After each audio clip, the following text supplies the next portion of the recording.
सुबह सुबह अपनी कुल्हाड़ी को लेकर जंगल की ओर जाने लगा।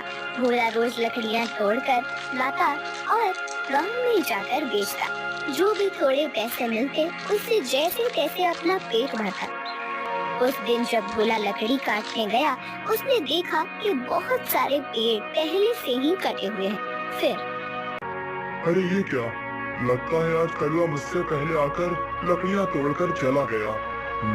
वैसे भी कलुआ को तो मुझसे बहुत ज्यादा लकड़ियों की जरूरत होती है, इसीलिए आया होगा।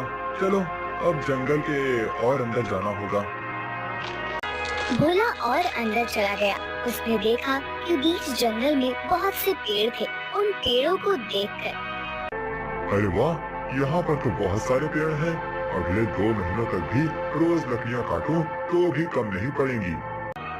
भोले ने पेड़ काटने के लिए कुल्हाड़ी उठाई। तभी उसने देखा कि ऊपर एक बंदरिया अपने नवजात बच्चे के साथ उस पेड़ पर बैठकर फल खा रही थी। वो बंदरिया इतने प्यार से अपने बच्चे को पकड़कर बैठी थी कि उनका प्यार देखकर भोला रुक गया। ये क्या करने जा रहा था मैं? अगर मैंने ये पेड़ काट दिया, माँ बंदरिया और उसके बच्चे का घर टूट जाएगा।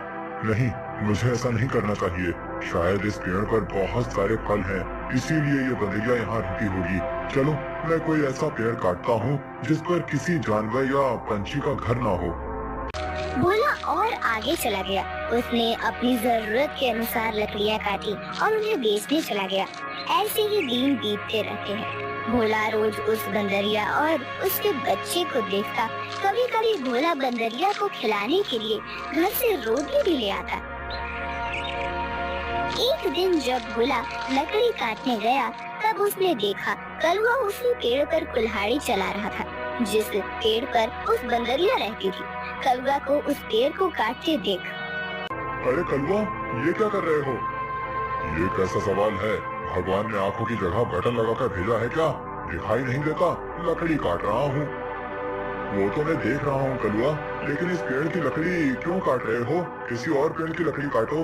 पेड़ पर देखो, एक बंदरिया का घर है, उसके साथ उसके नवजात शिशु भी है कलुआ। तो क्या हुआ? वो बंदरिया किसी और पेड़ पर चली जाएगी। इतने सारे पेड़ तो हैं।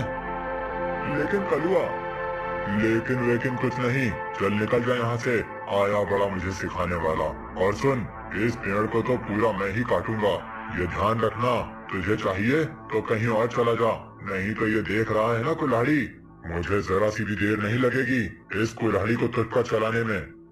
कलुआ पेड़ काटने लगा। भोला बेचारा चाह कर भी कुछ नहीं कर पाया और आगे चला गया। दोपहर के समय जब भोला जंगल से लौट रहा था, तब सपने देखा कि कलुआ ने वो पूरा पेड़ काट डाला था। भोला को बहुत बुरा लग रहा था। तभी उसकी नजर पेड़ के एक बड़े लकड़ी के नीचे गई। वो बंदरिया उस लकड़ी के नीचे मरी पड़ी हुई थी। उसे देख भोला की आंखों में आंसू बहने लगे। भोला को लग रहा था कि शायद उसके बच्चे की भी मौत हो गई है। भोला उस बंदरिया के पास गया। तभी उसने देखा कि बंदरिया ने मरते हुए भी अपने बच्चे को अपने गोद में सुरक्षित रखा था। हे भगवान, तेरी महिमा अपरंपार है। इस बंदरिया ने मरते हुए भी अपने बच्चे को गोद में सुरक्षित रखा है। सच में माँ आखिर माँ ही होती है। लेकिन अब इस बच्चे का क्या होगा? कलुआ भी कितना दुष्ट है। मैंने बताया था उसे इस पेड़ पर इस बंदरिया का घर है, लेकिन उसने मेरी बात नहीं सुनी। फिर भोला ने गड्ढा खोदकर बंदरिया के शव को उस गड्ढे में डाल दिया। फिर उसके बच्चे को अपनी गोद में उठाकर अपने साथ उसे घर ले आया। उस दिन एक बाद से भोला अपने छोटे भाई की तरह उस बंदर को साथ रखने लगा।